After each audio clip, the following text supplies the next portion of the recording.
का हो सर लहू तू कहाँ से टपक गईला? हम तोरे से प्यार करैली हो तू हाँ तोरे खातिर ना हम कुछ भी कर सकीला प्यार। सच्ची में? हाँ ठीक बात ला है मरचा खाए के दिखावा था तब जानम के तू हमसे प्यार करला। ई साला का है मरचवा रे? तो तनी खाए के दिखावा। तू हमें आजमावत हो? तनी प्यारे पे अपन प्यार का इजहार मरचे पे उठ दिखावा। उठ देख हाँ, ना तू दिखावा। कहवे ए बुढ़ाऊ कहीं लोग औलत न हो अगल बगल हो मुंह फाड़ा देखी। आई ये मैया खैली ना? हाँ हो मान गईली तो के सच्चो में तू हमसे प्यार बहुत करला। हम जाते घरे ना। ठीक बा जा। तो लगा तारी हम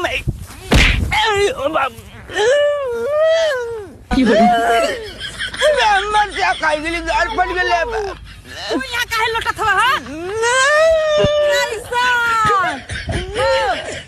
बड़ा प्यार करत रहला प्यार के इजहार बड़ा करत रहला मरचा पे दिखावत रहला ना तो ई काहे गल्लो काहे लगला चियावे ना मरचा हो बुढ़ाऊ।